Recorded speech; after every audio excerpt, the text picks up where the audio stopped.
Praise the Lord. கர்த்தரும் இரட்சகருமாகிய இயேசு கிறிஸ்துவின் நிதான நாமத்திலே வாழ்த்துகிறேன். கர்த்தர் உங்களை ஆசீர்வதிப்பாராக.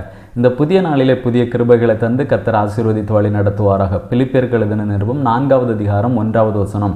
ஆதலால் எனக்கு பிரியமும் வாஞ்சையுமான சகோதரரே, எனக்கு சந்தோஷமும் கிரீடமுமானவர்களே, பிரியமானவர்களே, இந்தபடியே கர்த்தருக்குள் நிலைத்திருங்கள். கர்த்தருடைய நாமம் மகிமைப்படுவதாக. பவுல் பிலிப்பு சபைக்கு எழுதும் பொழுது இங்கே எழுதுகிறார், கர்த்தருக்குள் நிலைத்திருங்கள் என்று. ஏன் கர்த்தருக்குள் நிலைத்திருக்க வேண்டும் என்று பார்க்கும் பொழுது 1 யோவான் 2வது அதிகாரத்திலே 28வது வசனத்தை வாசிக்கும் பொழுது, இப்படி இருக்க பிள்ளைகளே, அவர் வெளிப்படும் போது நாம் அவர் வருகையில் அவருக்கு முன்பாக வெட்கப்பட்டு போகாமல் தைரியமுள்ளவர்களாக இருக்கும்படிக்கு அவரில் நிலைத்திருங்கள் என்று சொல்லப்பட்டிருக்கிறது. இயேசு கிறிஸ்து வரப்போகிறார். அவருடைய வருகையிலே நாம் வெட்கப்பட்டு போகாமல் இருக்க வேண்டும் என்றால், ஏன் வெட்கப்பட்டு போகாமல் இருக்க வேண்டும்? எப்படி வெட்கப்பட்டு போகாமல் இருப்பது?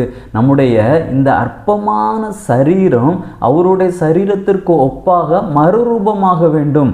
அவர் வரக்கூடிய அந்த நாளிலே நம்முடைய சரீரம் மறுரூபமாகவில்லை என்றால் நாம் வெட்கப்பட்டு போவோம். அப்படி வெட்கப்பட்டு போகாமல் இருப்பதற்கு நாம் கர்த்தருக்குள் நிலைத்திருக்க வேண்டும் என்று வேதம் சொல்லுகிறது.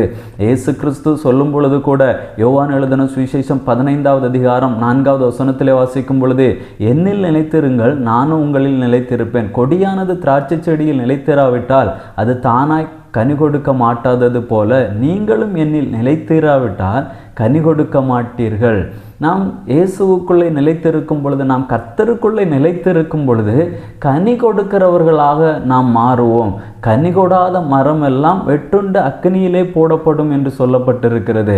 கனி கொடுக்கிற கொடியை அவர் மறுபடியுமாக என்ன செய்கிறார்? சுத்தம் செய்து அதிகமாக கனி கொடுக்கக்கூடிய ஒரு செடியாக அவர் என்ன செய்கிறார்? கொடியாக அவர் மாற்றுகிறார். அப்போ நாம் இயேசுவுக்குள்ளே கர்த்தருக்குள்ளே நிலைத்திருக்கும் பொழுது நாம் மறுரூபமாவதற்கு எளிதாக இருக்கிறது.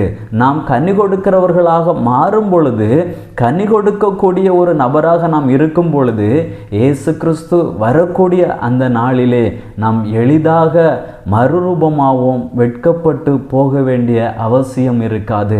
ஆகையால் அவர் வரக்கூடிய அந்த நாளிலே நாம் வெட்கப்பட்டு போகாமல் இருக்க நாம் கர்த்தருக்குள் நிலைத்திருக்க வேண்டும். கர்த்தருக்குள் நிலைத்திருந்து கனி கொடுப்போம். கர்த்தர் நம்மை ஆசீர்வதிப்பார். ஜெபிக்கலாமா? நல்ல தகப்பனே, உம்மை நன்றியோடு உம்மை துதிக்கிறோம், உம்மை ஸ்தோத்தரிக்கிறோம். தகப்பனே, உமக்குள்ளே நிலைத்திருந்து கனி கொடுக்க கர்த்தர் எங்களுக்கு நல்ல கிருபைகளை தருவீராக. ஐயா, உம்முடைய வருகையிலே நாங்கள் வெட்கப்பட்டு போகாதபடிக்கு எங்களுடைய சரீரம் மறுரூபமாக கர்த்தர் எங்களை தகுதிப்படுத்தும். உம்முடைய நாமத்தை மகிமைப்படுத்தும்.